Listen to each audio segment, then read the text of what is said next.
मुंबईच्या खेरवाडी पोलिसांनी जुन्या 1000 आणि 500च्या नोटांसह चौघांना अटक केलेली आहे। 2 कोटी 1 लाखांच्या नोटा होत्या असं देखील कळतंय। मृत्युंजय सिंग आपल्याबरोबर आहे। मृत्युंजय, काय अधिक माहिती?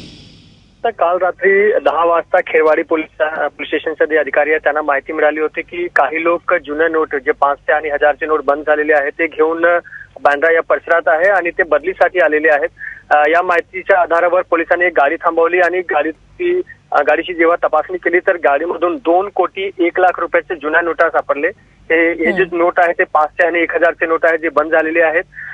हे गाडीमध्ये 4 लोक होते। या चौघांना पोलिसांनी आपल्या ताब्यात घेतलं। या चौघांनी आपली माहिती दिली आहे की अंधेरीमध्ये एक फायनान्स कंपनी आहे, ते फायनान्स कंपनीसाठी काम करतायत आणि ते नवीन नोटाच्या बदलीसाठी आले होते। पण सध्या हे कशा प्रकारचं रॅकेट आहे, कोण बदलीसाठी नवीन नोटा कोण देत होता याची माहिती अजून समोर आलेली नाहीये। सध्या पोलिसांनी याची माहिती इन्कम टॅक्स विभागालाही दिली आहे। सध्या थोडक्यात वेळात इन्कम टॅक्सचे अधिकारी खेरवाडी पोलीस स्टेशनला येणार आहे आणि जे पोलीस तपासणी आहे ते करणार आहे। सध्या तर हे 4 लोकांना वर कारवाई झालेली आहे, 4 लोकांना अटक करण्यात आलेलं आहे आणि पोलीस तपासणी पोलीस करत आहे। प्राजक्ता, मृत्युंजय, धन्यवाद या सगळ्या माहितीबद्दल।